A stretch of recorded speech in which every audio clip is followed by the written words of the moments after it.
Boa noite a todos. Que a paz do Senhor Jesus possa frutificar em todos os corações que aqui se encontram, sejam eles encarnados ou não. Como dito, podemos dizer que é já um refrão.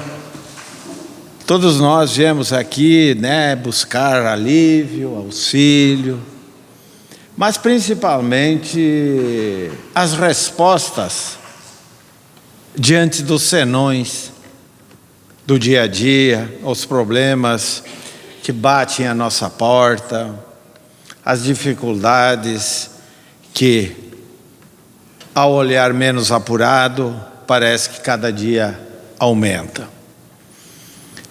Mas se nós formos efetivamente ver, eles estão diminuindo. Basta que tenhamos olhos de ver. Então que Jesus possa a todos confortar, a todos abençoar e que possamos, ao deixar esse local, o deixemos melhores do que aqui chegamos na noite de hoje. Hoje é a terceira quarta-feira do estudo que trata sobre o Sermão da Montanha, também conhecido a Voz do Monte. Vimos as bem-aventuranças no primeiro passo. Quarta passada vimos a sequência e hoje vamos estudar mais 7 itens do Sermão da Montanha. E ao depois restam 2 estudos para a sua conclusão.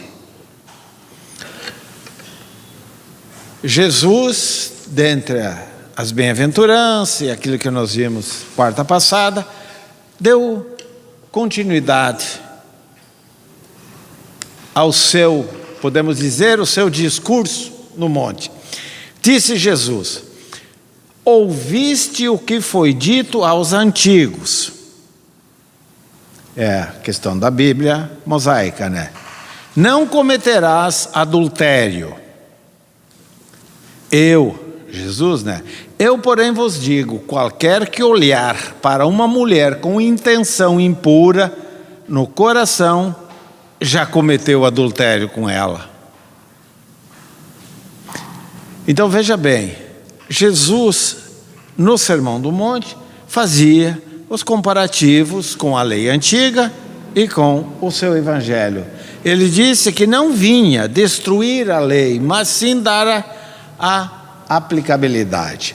Ouviste que foi dito aos antigos, Então, à época, ao homem era lícito ter muitas esposas, tantas quantos pudesse sustentar, e ilimitadas experiências sexuais com prostitutas ou mulheres solteiras. Então, ao homem tudo era permitido.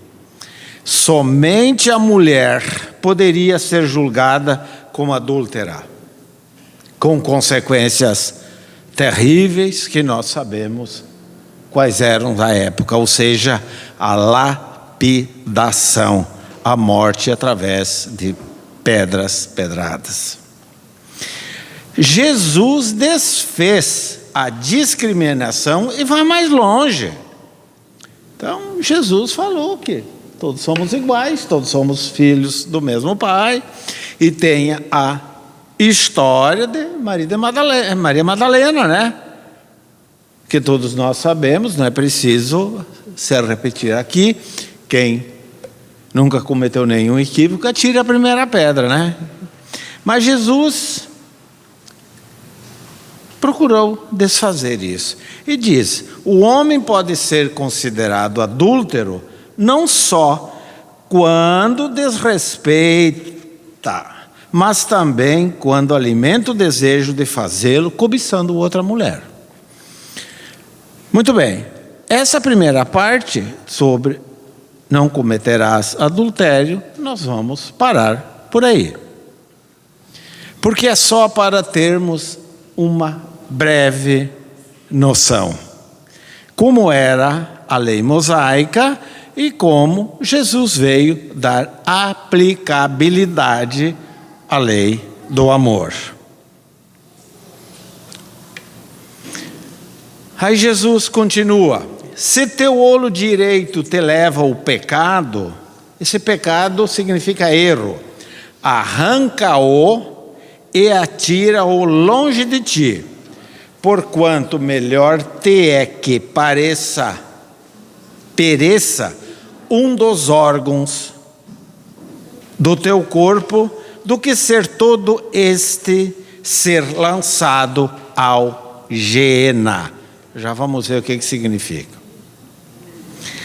Se a tua mão direita te leva ao pecado, corta-a e lança-a longe de ti, porquanto é melhor te é que se perca um dos membros do teu corpo, do que ir todo este para o Geena. É o Geena, né? E se nós interpretássemos essa colocação de forma gramatical? Estava todo mundo ceguinho, todo mundo maneta, mas não é isso que Jesus veio nos ensinar. O nome Geena designava o vale de Inom, perto de Jerusalém, onde se sacrificavam crianças pelo fogo, o Moloque. Que é através desse Moloque que Elias degolou 600 discípulos desse Deus do fogo, né? Que era o Deus dos Amonitas, um povo que habitava a Síria. Só um pouquinho de história.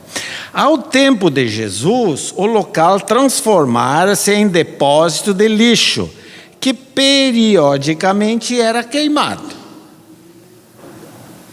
Jesus usa esse exemplo como figuração para dizer que todos aqueles que se comprometem com o mal estão colocados à margem do equilíbrio e da paz, longe do equilíbrio e da paz, até que o fogo depurador do sofrimento lhe restaure a primitiva pureza e lhes favoreça o reajuste.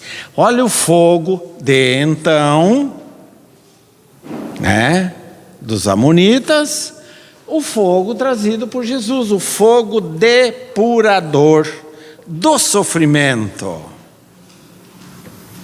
Mas vamos lá. A prática do mal é uma agressão muito pior que cometemos contra nós mesmos,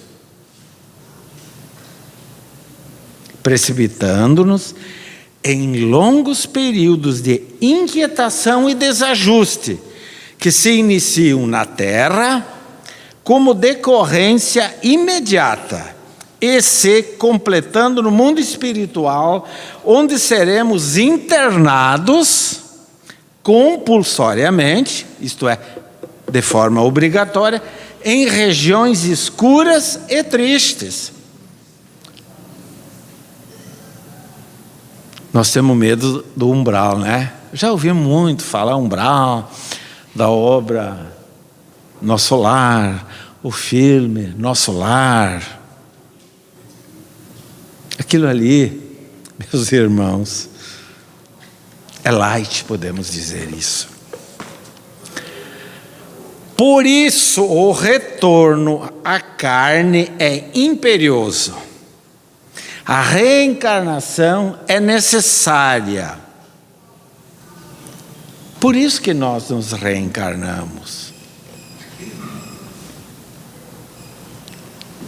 Onde as limitações físicas são escolhas nossas para impedir praticarmos novos desajustes. Aí está o olho, o braço. Então muitas vezes nós falamos, Deus castigou. Deus não castiga ninguém. Olha, mas olha essa criança como nasceu, né? Toda aleijada, deformada. Às vezes, perdoem-me a expressão, mas chega a repugnar. É Deus? Não.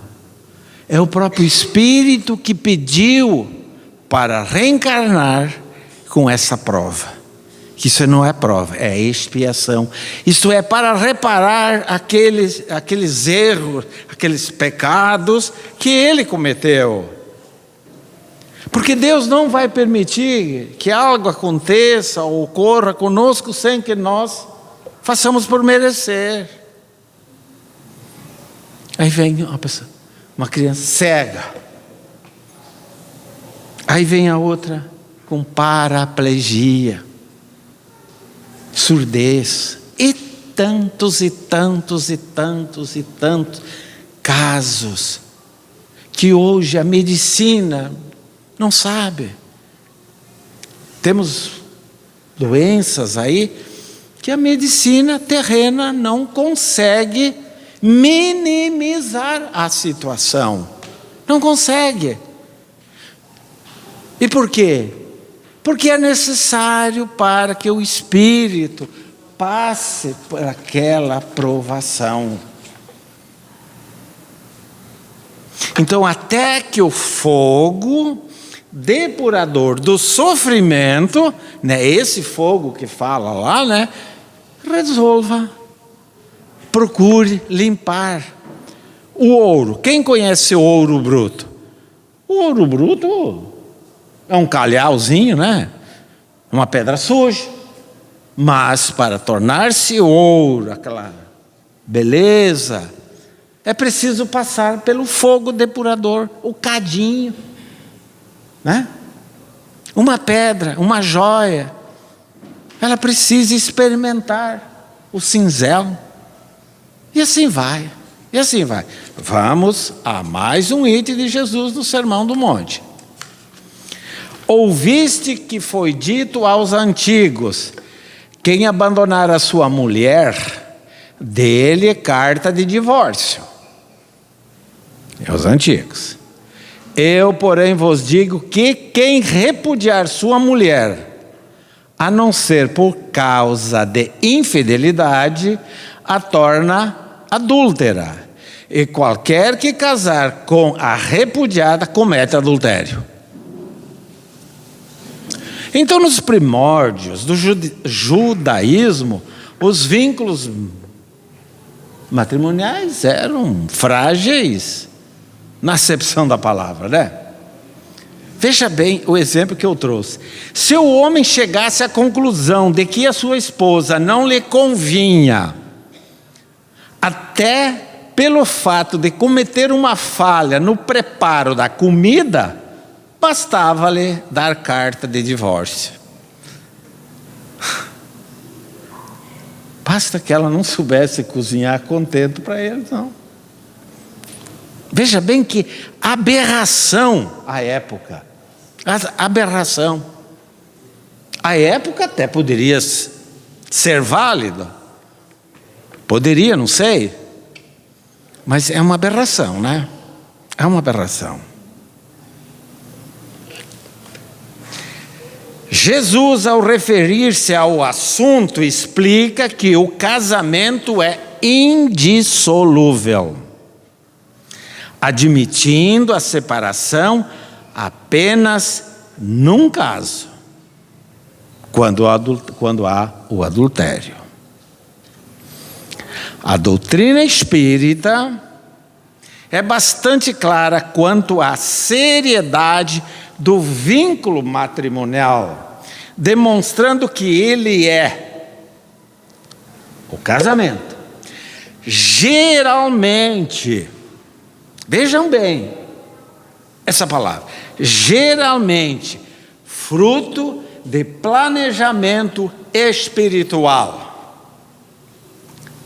Então, o casamento, na maioria das vezes, é fruto de um planejamento espiritual.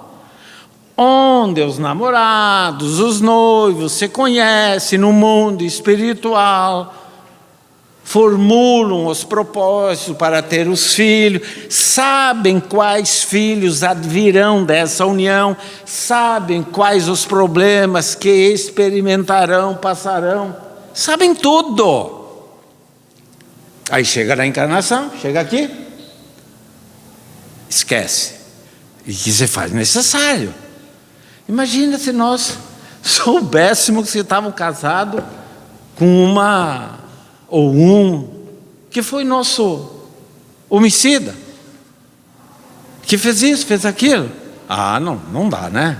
Ainda bem que tenha esse esquecimento.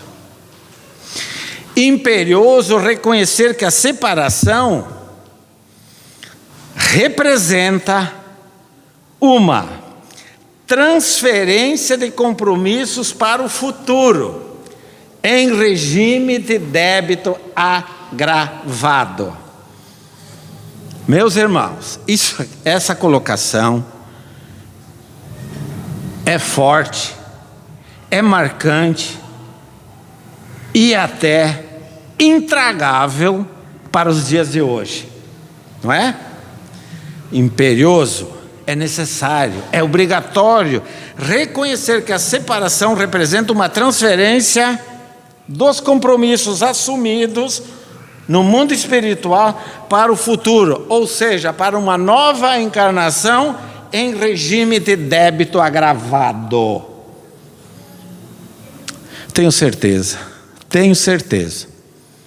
que se aqueles que se separaram nesse Brasil do meu Deus tivessem conhecimento disso tudo, não se separariam. Quem não lembra do doutor Ariel aqui nessa tribuna? Há vários lustros ele aqui dizia: não adianta se livrar da mochila aqui, vai reencontrar numa situação bem pior do que a de hoje. Thalício Laerte, o Getúlio, os irmãos lá atrás, que são os da velha guarda, o Luiz aí, o Luizinho, sabem perfeitamente disso.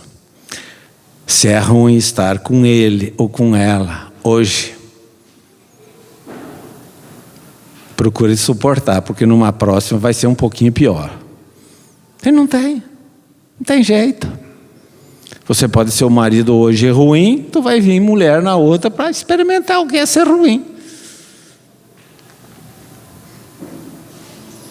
Então nós temos que fazer tudo para que dê certo esse matrimônio, esse casamento.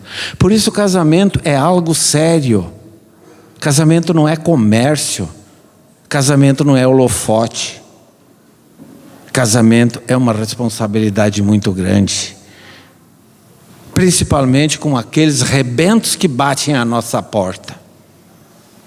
Nossos filhos.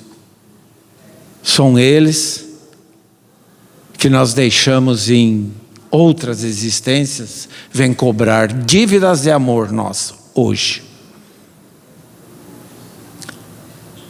Todo dia mandamos mochilinhas, pacotes, o doutor Ariel dizia, pacotes para o mundo espiritual, que nós vamos chegar lá, nós vamos, meu Deus do céu, eu vou precisar uma carreta para levar isso aqui, esses pacotes. Não há outro caminho, meus irmãos, não há. Assumamos as nossas responsabilidades. Está ruim com a companheira, vai ficar pior numa prova. Claro que isso, não é colocado de forma radical. O próprio Raul Teixeira, Divaldo, Haroldo, muitos deles falam que é preferível você resgatar a dívida numa próxima existência do que nessa existência, no casal, ocorrer algo pior, um feminicídio, um homicídio. Então é melhor separar também, claro, mas a dívida vai vir um dia, não tem jeito. Depois que eu aprendi essa colocação, Eu procuro ser o melhor esposo do mundo.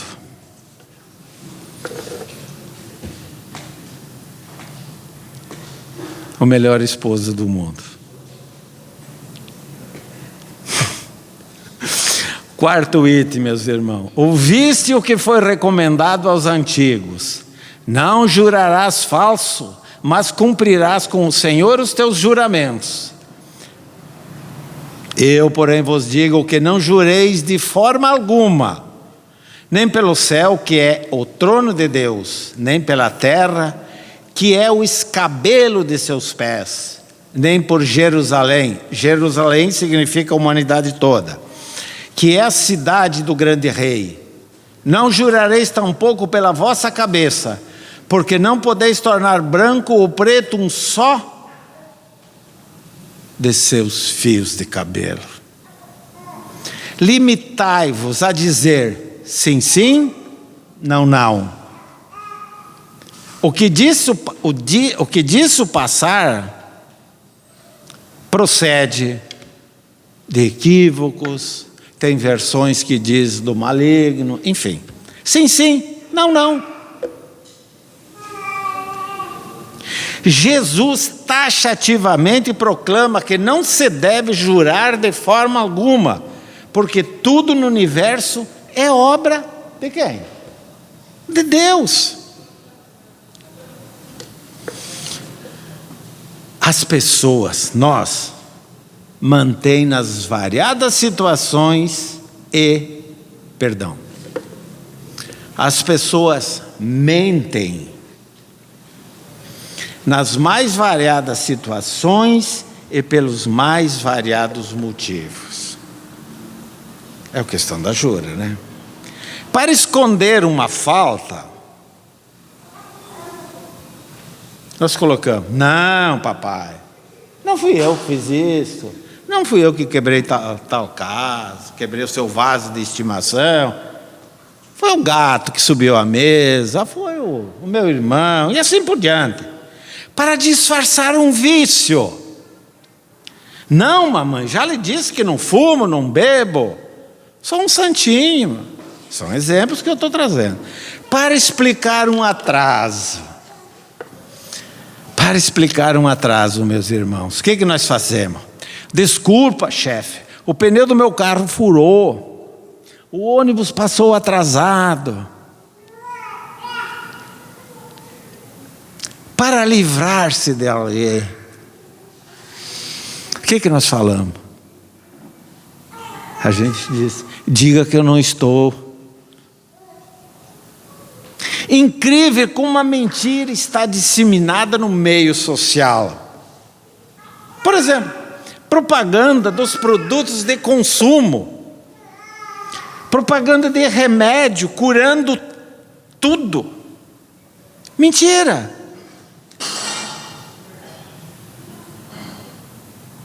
Quebrou. Se todos falássemos a verdade, o que aconteceria? Eliminaríamos o mal que existe no mundo. Se todo mundo falasse a verdade, sem a mentira, não há adultério, por exemplo. Sem a mentira não haveria comerciantes desonestos. Sem a mentira desapareciam os profissionais da política. Sem a mentira não haveria fofoca. A mentira jamais resolve os problemas humanos, apenas transfere em regime de débito agravado. A mentira é a mentira. Vamos para o quinto item. Sabeis que vos foi dito antigamente: olho por olho, dente por dente. E hoje, inclusive, há religiões, né, lá no Extremo Oriente. Eu, porém, vos digo que não oponhais resistência ao homem mau, que, ao contrário, se alguém vos bater na face direita, lhe apresenteis a outra. E aquele que quiser demandar convosco em juízo para vos tomar a túnica, cedei-lhe também a capa. E se alguém vos forçar a caminhar 1000 passos, caminhai com ele 2000. Milenar é o engano, porquanto toda violência, ainda que praticada sob o amparo legal, apenas gera violência. Ou seja, a pena de morte está solucionando o problema nos Estados Unidos? Violência gera violência. Porque o mal não pode ser combatido com suas próprias armas. As palavras de Jesus devem ser observadas, que nós vimos, sob o aspecto simbólico, porque à época as pessoas não entendiam. Jesus falava por parábolas. Parábola é uma história, uma historieta. Qual é o mais precioso dom do ser humano? O mais precioso de todos os dons é a paz. Esse é o dom. E a paz não se compra no mercado, não se compra numa praia.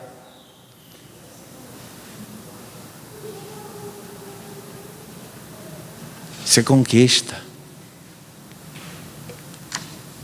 E se conquista através da prática do bem.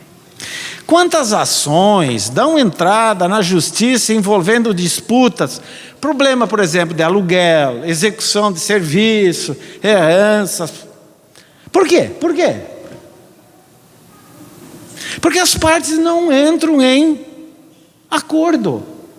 A conciliação foi riscada do vocabulário, principalmente do brasileiro. Eu falo isso de cadeira. De cadeira. Não há conciliação. Não há como fazer conciliação. Porque o que é meu e o que é teu, metade de cada um. Não dá. É porque isso Jesus diz, é pela dureza dos nossos corações. É preciso que tenhamos tolerância. E muita gente acha que em se comportando assim, nós somos o quê? Covardes. Vamos para o 6º item. Ouviste o que foi dito: amarás o teu próximo e odiarás o teu inimigo. É isso aí que está na Bíblia. Eu, porém, vos digo: amai vossos inimigos e orai pelos que vos perseguem, para que vos torneis filhos de vosso Pai que estás no céu. Por quê? Ele faz levantar-se seu sol sobre bons e maus, e faz chover sobre justos e injustos. Porque se amardes aos que vos amam, que recompensa tereis? Não fazem o mesmo os publicanos? E se saudardes somente os vossos irmãos, que fazeis de especial? E Jesus conclui esse item dizendo: sede vós, portanto, perfeitos como vosso Pai o é. Nós não somos perfeitos. Não. Jesus já disse, sede. Mas nós devemos caminhar, porque nós somos perfectíveis. Nós temos condições. Nós temos condições. O publicano, só para os senhores terem uma ideia, a época é aquela pessoa que também nós não gostamos hoje também, os cobradores de impostos, né? Não há fórmulas Não há fórmulas milagrosas capazes de instalar o bem na terra. Não há fórmula capaz de instalar o bem na terra, enquanto o homem não se modificar. Não há. Ou seja, a reforma íntima. Várias obras de Caibar Schutel, ele tem sobre a reforma íntima, a nossa mudança. Paulo diz, devemos deixar o homem velho de lado para... E assim é. E essa mudança, só se faz com o amor. Essa mudança só se faz com o amor. E para finalizar o estudo da noite, disse Jesus: guardai-vos de fazer as vossas obras diante dos homens, para serdes vistos por eles. Do contrário, recompensa não recebereis de vosso Pai que estás nos céus. Quando, pois, derdes esmolas, não mandeis tocar a trombeta à vossa frente, como fazem os hipócritas nas sinagogas e nas ruas, para serem elogiados pelos homens. Em verdade vos digo que esses já receberam a sua recompensa. Quando derdes esmola, não saiba a vossa mão direita o que a vossa mão esquerda, que fique ela em segredo, porque vosso Pai que vê o que se passa em segredo vos recompensará. Isso tudo chama-se egoísmo. Quantos e quantas pessoas que fazem o bem, no outro dia estão na televisão, estão nos jornais, fazendo propaganda daquilo que fizeram, principalmente políticos, quando é a obrigação deles fazer. Disse Jesus: já receberam a sua recompensa. Se você sabe que tem que fazer algo, faça. Eu fui hoje lá no bairro X, fiz isso, dei aquilo, chama a imprensa, fotografa isso, aquilo, jornal, faz isso, faz aquilo. Para quê? Para massagear o ego.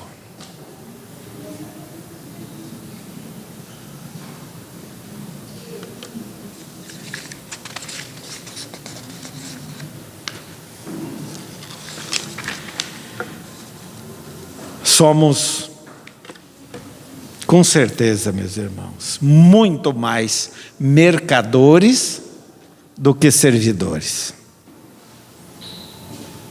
Somos mais mercadores do que servidores.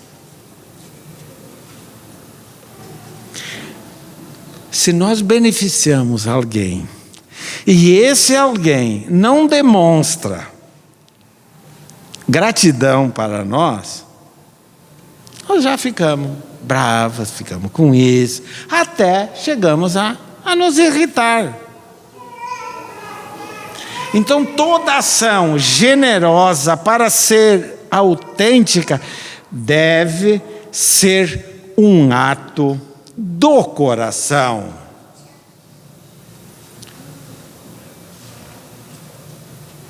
Nós já paramos para pensar como trabalha o nosso coração?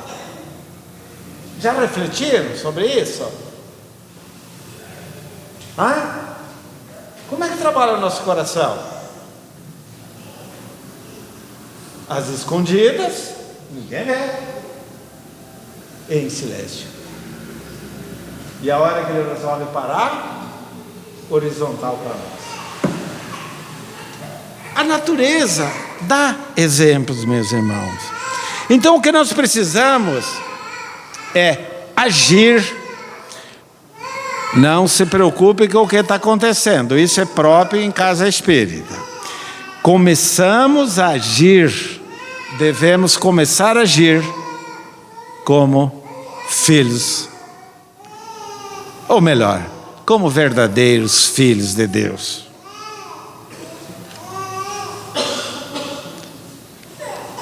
Eu finalizo com Mateus 5:27, que lhe diz: meus irmãos, façamos o bem sem propaganda. Qual a propaganda de Chico Xavier? Qual a propaganda de Paulo de Tarso? Divaldo, Haroldo, todos esses. Não é preciso propaganda. Porque se é alguém que nós temos que prestar conta, não é uma sociedade, não é a família, mas sim a Deus nosso Pai. Façamos o bem. E se alguém nos criticar, nós temos que dar conta da nossa administração, sim, mas somente a Deus e a mais ninguém. Então façamos o bem, sem propaganda, e esperamos aquilo que nós precisamos e principalmente aquilo que nós merecemos segundo Deus e não segundo aquilo que nós pensamos que merecemos. Que Jesus possa a todos abençoar, que possamos nós compreender as lições do Mestre do Amor e que possamos nós, ao retornarmos aos nossos lares, sejamos acompanhados pelos benfeitores, pelos prepostos de Jesus e que hoje, repito, sejamos melhores que fomos ontem e amanhã sejamos melhores que hoje. Que o amor de Jesus esteja presente no coração de todos, encarnados e desencarnados que aqui se encontram. E todos tenhamos uma noite feliz. Muita paz, Jesus nos abençoe, hoje e sempre, que assim seja.